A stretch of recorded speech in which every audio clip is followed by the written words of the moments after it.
बिस्मिल्लाहिर्रहमानिर्रहीम। न्यूमेरिकल जो हम सॉल्व करेंगे उसकी स्टेटमेंट है the magnitude of average electric field normally present in earth's atmosphere just above the surface of earth is about 150 newtons per coulomb. हमारी इस ज़मीन के अर्थ के एटमॉस्फेयर में ज़मीन के सरफेस के बिल्कुल पास ही इलेक्ट्रिक फील्ड की मैग्नीट्यूड गिवन है that is 150 newton per coulombs directed downwards. और इलेक्ट्रिक फील्ड की डायरेक्शन बता दी है downwards means radially inward towards the centre of earth. Electric field की डायरेक्शन ज़मीन के सेंटर की तरफ है। What is the total net surface charge carried by earth. हमारी अर्थ का टोटल नेट चार्ज कितना है इसके सरफेस के ऊपर। Assume the earth to be a conductor. और ये भी फ़र्ज़ कर लिया कि हमारी ज़मीन एक कंडक्टर है। तो मैं इस स्टेटमेंट को एक दफ़ा फिर से आपको समझा दूंगा। पहले मैं उसके मुताबिक एक डायग्राम बना दूं। इस स्टेटमेंट में हमें ये बात बताई गई है कि अगर हम फ़र्ज़ करें कि ये हमारी अर्थ है सपोज़, तो अगर हम ये सपोज़ करें ये अर्थ है तो स्टेटमेंट के मुताबिक हमारी इस अर्थ के सरफेस के बिल्कुल ऊपर यहाँ करीब इस जगह पे इलेक्ट्रिक फील्ड की वैल्यू गिवन है। सरफेस के बिल्कुल साथ बिल्कुल करीब इलेक्ट्रिक फील्ड की वैल्यू गिवन है that is according to statement value है 150 न्यूटन पर कूलम्स। तो मैं ये नोट कर लेता हूँ 150 न्यूटन पर कूलम। अब इतनी ही बात बताई है। और दूसरी बात ये कही गई है जो हमें साथ मेंशन किया कि इलेक्ट्रिक फील्ड की डायरेक्शन रेडियल इनवर्ड है मींस इलेक्ट्रिक फील्ड लाइंस की डायरेक्शन है डाउनवर्ड्स और इलेक्ट्रिक फील्ड लाइंस आ रही हैं ज़मीन के सरफेस से नीचे सेंटर की तरफ। डाउनवर्ड इलेक्ट्रिक फील्ड की डायरेक्शन है। तो यहाँ से हम एक बात का तो अंदाज़ा लगा सकते हैं। हम जानते हैं कि पॉजिटिव चार्ज से इलेक्ट्रिक फील्ड लाइंस निकलती हैं और नेगेटिव चार्ज पे जाके टर्मिनेट होती हैं। तो एक बात तो समझ आ गई कि ज़मीन के सरफेस के ऊपर जो हमने चार्ज मालूम करना है वो नेगेटिव चार्ज है, वो पॉजिटिव नहीं है क्योंकि इलेक्ट्रिक फील्ड लाइंस उन पे जाके टर्मिनेट हो रही हैं। ओके, हमें इलेक्ट्रिक फील्ड गिवन है और हमें ये कहा गया कि बताइए कि ज़मीन के सरफेस के ऊपर कितना चार्ज मौजूद है। स्टेटमेंट में फिर से देखें, what is total net surface charge carried by अर्थ।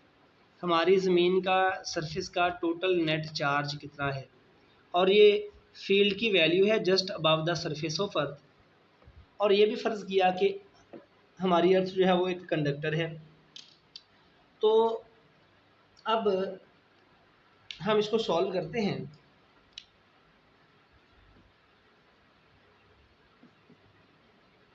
अगर हम ये फ़र्ज़ करें कि हमारी ज़मीन एक कंडक्टर है और उसके सरफेस के करीब हमने उसके ऊपर मौजूद चार्ज की वजह से इलेक्ट्रिक फील्ड मालूम करना है, तो किसी भी कंडक्टर के ऊपर अगर चार्ज मौजूद हो तो उस कंडक्टर के सरफेस के बिल्कुल करीब इलेक्ट्रिक फील्ड मालूम करने का फॉर्मूला है E is equal to sigma over epsilon naught. अब हमने मालूम करना है चार्ज और ये है सरफेस चार्ज डेंसिटी। और हम ये जानते हैं कि हम सरफेस चार्ज डेंसिटी को डिफ़ाइन करते हैं चार्ज पर यूनिट एरिया। और अगर हमने चार्ज मालूम करना हो तो हम लिखेंगे charge Q is equal to sigma A, जिसका मतलब ये है charge into surface charge density into area. Okay, अब मैं यहाँ से इस इक्वेशन 1 से अगर ये सरफेस चार्ज डेंसिटी निकाल लूँ तो मैं चार्ज मालूम कर सकता हूँ। सो मैं अब ऐसा करूँगा कि मैं इस इक्वेशन 1 से दो मेथड हैं। या तो हम ऐसा कर सकते हैं कि हम सिग्मा की वैल्यू इधर पुट कर दें, या हम ऐसा कर सकते हैं कि पहले सिग्मा निकाल लें और फिर चार्ज निकाल लें उससे। लेकिन मैं ऐसा करता हूँ कि मैं इक्वेशन 1 में चार्ज Q की वैल्यू दर्ज कर देता हूँ। आपने ये सीक्वेंस याद रखना है कि कंडक्टर की वजह से हमें इलेक्ट्रिक फील्ड मालूम करने का फॉर्मूला आना चाहिए।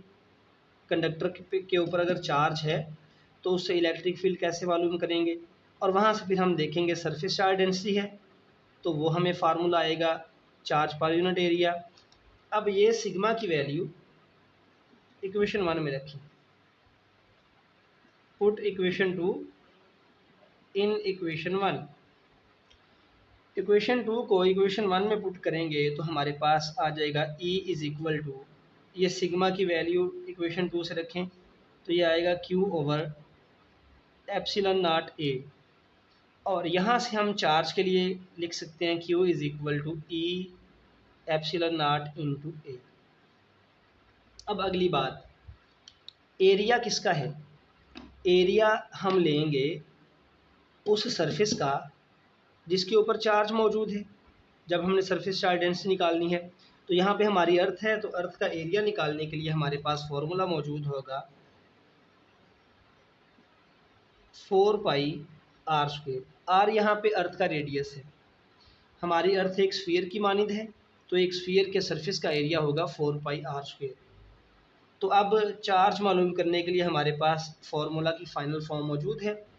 यहाँ पे हम वैल्यूज़ दर्ज कर देते हैं। इलेक्ट्रिक फील्ड गिवन है दैट इज़ 150, एप्सिलॉन नॉट एक कांस्टेंट है, इसकी वैल्यू 8.85 इंटू 10⁻12, हम बार बार न्यूमेरिकल्स में इस्तेमाल कर चुके इसे, और 4 पाई एक नंबर है, इसकी वैल्यू भी।